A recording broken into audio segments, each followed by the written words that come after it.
अस्सलाम वालेकुम, क्या हाल है आप सबके। I hope you are doing fine. Welcome to my channel. First of all, I'm very blessed that all the people who subscribe my channel and watching my videos are so trusting and so loving that they trust me with their skin। आप लोग अपनी skin के लिए मुझ पे इतना trust करते हैं कि आप अपनी स्किन केयर प्रॉब्लम्स मुझसे शेयर करते हैं, मेरे सॉल्यूशंस पे ट्रस्ट करते हैं। इवन ये कि आप लोग अपनी पिक्स मेरे साथ शेयर करते हैं for your skin care problems, and I am very very very thankful for all your trust. By listening your problems and reading your comments, I have notice that कि बहुत सारे लोग अपनी एक्नी को रोसेशिया के साथ कंफ्यूज कर देते हैं। इनफैक्ट ये कि बहुत सारे लोगों को तो पता ही नहीं है कि रोसेशिया भी कुछ होता है, और जो प्रॉब्लम वो फेस कर रहे हैं अपनी स्किन से related, it is actually rosacea. और आप लोगों की कन्फ्यूजन की एक मेन वजह ये भी है कि दोनों के सिम्टम्स ऑलमोस्ट सेम होते हैं बिसाइड्स 1 और 2। रोसेशिया के अंदर भी एक्नी की तरह से एक्नी पस्ट्यूल्स होते हैं, रेडनेस होती है, बम्प्स वगैरह होते हैं। तो आप लोगों को लगता है कि ये रोसेशिया एक्नी ही है, जबकि एक्चुअली वो रोसेशिया होता है। First of all let me tell you the difference between acne and rosacea. Is actually related to your pores. आपके पोर्स क्लॉग्ड हो जाते हैं, उसके अंदर बैक्टीरिया बिल्डअप हो जाता है, ऑयल क्लॉग्ड हो जाता है, उसके अंदर आपके पोर्स के अंदर डर्ट क्लॉग हो जाते हैं, जो बाद में एक्नी बन जाता है, पस्ट्यूलर एक्नी बन जाता है, टाइनी बम्प्स बन जाते हैं और रेडनेस हो जाती है उसके around. So that is acne. On the other hand, rosacea has nothing to do with your pores. Rosacea is actually an inflammatory problem. आपके फेस के ऊपर, आपकी स्किन के ऊपर इन्फ्लेमेशन हो जाती है ड्यू टू सम रीजंस, जिसकी वजह से आपको रोसेशिया का प्रॉब्लम हो जाता है। रोसेशिया जितना आपकी स्किन के ऊपर अपीयर होता है, उससे ज़्यादा इसका प्रॉब्लम इंटरनल होता है।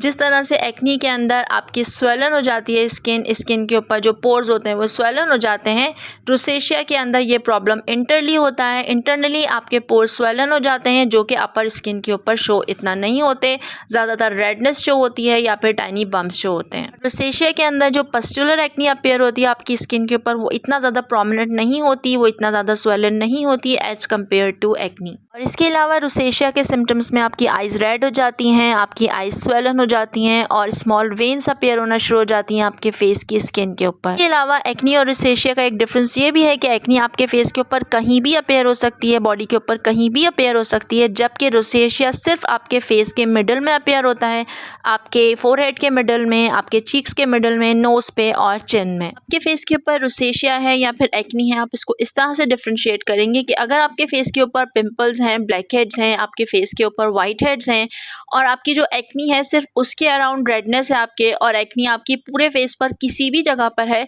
तो इट मीन्स कि वो एक्नी है, इट्स नॉट रोसेशिया। और अगर आपको आपके फेस के मिडल में सिर्फ प्रॉब्लम है, यानी ये कि आपके फोरहेड पे, आपके नोज पे, चीक्स के मिडल में और आपके चिन के एरिया के ऊपर अगर रेडनेस है और उसके अंदर स्मॉल बम्प्स हैं और स्मॉल पस्ट्यूलर एक्नी है, और आपकी आइज़ थोड़ी सी रेड है और आपकी वेन्स अपीयर होना शुरू हो गई हैं, रेड वेन्स आपके फेस के ऊपर, तो इट मीन्स कि ये रोसेशिया है। अच्छा, अब बात कर लेते हैं व्हाट कॉजेज रोसेशिया। रोसेशिया के बहुत सारे रीजंस हो सकते हैं। Rosacea is basically an inflammatory disease. आपकी बॉडी में, आपकी स्किन के ऊपर इन्फ्लेमेशन हो जाती है, जिसकी वजह से आपको रोसेशिया का प्रॉब्लम हो सकता है। अगर आपकी स्किन का सनलाइट और हीट में बहुत ज़्यादा एक्सपोजर है, तो आपको भी रोसेशिया का प्रॉब्लम हो सकता है। स्ट्रेस रोसेशिया कॉज करता है। इसके अलावा हॉट एंड कोल्ड वाटर बहुत ज़्यादा अगर आप अपनी स्किन के ऊपर यूज़ करते हैं, तो ये रोसेशिया कॉज कर सकता है। इसके अलावा अगर आप बहुत ज़्यादा हॉट बेवरेजेस का इंटेक करते हैं, तो ये भी आपको रोसेशिया कॉज कर सकता है।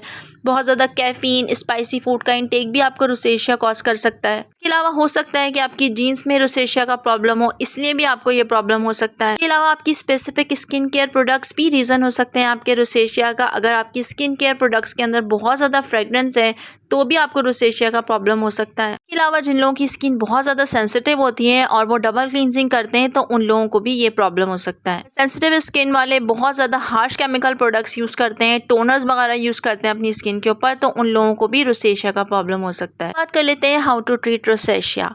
अच्छा, इससे पहले हम बात करेंगे हाउ टू प्रिवेंट रोसेशिया। हम वो तमाम चीज़ें अवॉइड करेंगे जिसकी वजह से आपको रोसेशिया का प्रॉब्लम हो सकता है। तो प्रिवेंट करने के लिए सबसे पहला स्टेप जो हम लेंगे वो है सन और हीट लाइट एक्सपोजर को टोटली अवॉइड करना, और इसके अलावा स्ट्रेस को अवॉइड करना, हॉट एंड कोल्ड वाटर को अपनी स्किन के ऊपर अप्लाई करने से अवॉइड करना, hot drinks, soups, caffeine, spicy food, इन सब चीज़ों को अवॉइड करना, मॉडरेट अमाउंट में यूज़ करना अगर आपको रोसेशिया का प्रॉब्लम हो सकता है। इसके अलावा अपनी स्किन केयर में से वो तमाम चीज़ें स्किप करनी है जो कि आपको रोसेशिया कॉज कर सकते हैं, यानी कि फ्रेग्रेंस वाले तमाम प्रोडक्ट्स आपको अपनी स्किन केयर में से टोटली स्किप कर देने हैं। हर तरह के टोनर्स और बहुत ज़्यादा केमिकल बेस्ड प्रोडक्ट्स आपको अपनी स्किन में से टोटली स्किप कर देने हैं और इसके अलावा डबल क्लींजिंग अवॉइड करनी है अगर आपको रोसेशिया का प्रॉब्लम है। अब बात कर लेते हैं हाउ टू ट्रीट रोसेशिया। तो जिन लोगों को रोसेशिया का प्रॉब्लम होता है वो सबसे पहला स्टेप जो अपनी स्किन केयर के अंदर लेते हैं वो है उनका मॉइस्चराइज़र।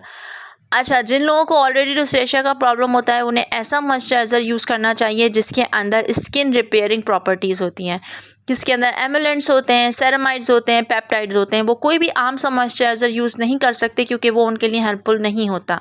इसके बाद नेक्स्ट इंपॉर्टेंट स्टेप है आपका SPF यानी आपका सनस्क्रीन। जिन लोगों को रोसेशिया का प्रॉब्लम होता है उन्हें ऐसा सनस्क्रीन यूज़ करना चाहिए जिसके अंदर जिंक ऑक्साइड होता है, जिसके अंदर टाइटेनियम डाइऑक्साइड होता है। जिस तरह के ये सनक्यू सनस्क्रीन है इसके अंदर जिंक ऑक्साइड भी है और इसके अंदर टाइटेनियम डाइऑक्साइड भी है। जैसा कि नूनमिन सनस्क्रीन के अंदर भी जिंक ऑक्साइड है, अलावा न्यूब्रेला सनस्क्रीन के अंदर जिंक ऑक्साइड और टाइटेनियम डाइऑक्साइड दोनों हैं। और यूविल सनस्क्रीन के अंदर भी जिंक ऑक्साइड और टाइटेनियम डाइऑक्साइड दोनों हैं। इसके अलावा नेक्स्ट इंपॉर्टेंट स्टेप है आपका रोज वाटर। अगर आपको रोसेशिया का प्रॉब्लम है, स्किन इन्फ्लेमेशन का प्रॉब्लम है, तो जब भी आपको फ्री टाइम मिले, जब भी आपको मौका मिले, आपको अपनी स्किन के ऊपर, अपने फेस के ऊपर रोज वाटर स्प्रे करना है। It will be very helpful for your skin. जैसे कि मैं पहले बता चुकी हूँ कि अगर आपके सनस्क्रीन के अंदर जिंक होता है तो वो आपके रोसेशिया को ट्रीट करने में बहुत हेल्पफुल हो सकता है। तो इसी तरह से अगर आप niacinamide plus zinc serum use करते हैं तो ये भी आपके रोसेशिया को ट्रीट करने में हेल्पफुल हो सकता है, क्योंकि नियासिनामाइड और जिंक दोनों आपकी स्किन की इन्फ्लेमेशन को काम करने में और उसे रिड्यूस करने में बहुत हेल्पफुल होते हैं। Azelaic acid is one of the best treatment for rosacea. अगर आप अपनी स्किन केयर के अंदर एजेलिक एसिड करते हैं तो ये आपके रोसेशिया को काम करने में, उसे क्योर करने में हेल्पफुल हो सकता है, क्योंकि ये भी स्किन इन्फ्लेमेशन के ऊपर वर्क करता है। इसके अलावा एक स्किन केयर इंग्रेडिएंट है सोलेंट्रा, जिसको आइवरमेक्टिन भी कहते हैं। अगर ये आपकी स्किन केयर प्रोडक्ट्स के अंदर एडिड है तो ये भी बहुत हेल्पफुल हो सकता है आपके रोसेशिया को ट्रीट करने में। और अगर आप इसको सेपरेटली यूज़ करना चाहते हैं तो बहुत सारी फार्मेसी पे आइवरमेक्टिन की ट्यूब्स और ऑइंटमेंट्स अवेलेबल हैं, तो वो आप ऑनलाइन परचेज कर सकते हैं, जस्ट आपको गूगल करना पड़ेगा। अगर आप डॉक्टर से कंसर्न करते हैं तो डॉक्टर्स आपको मेट्रोनिडाजोल की टैबलेट्स या फिर ऑइंटमेंट्स देते हैं जो कि रोसेशिया को ट्रीट करने में बहुत हेल्पफुल होते हैं। अब अगर आप डॉक्टर से कंसर्न करते हैं रोसेशिया के लिए तो वो आपको कुछ एंटीबायोटिक्स भी देते हैं रोसेशिया को ट्रीट करने के लिए, जो कि रोसेशिया को ट्रीट करने में हेल्पफुल होती हैं। I think I have explain everything in detail about rosacea. अगर इसके अलावा कुछ क्वेश्चन एंड क्यूरीज मुझसे रह गई हो तो आप मुझसे कमेंट सेक्शन में पूछ सकते हैं। So this is it for now. I hope it might help. Thank you so much for watching. Next video में फिर मिलते हैं, तब तक के लिए अल्लाह हाफिज़।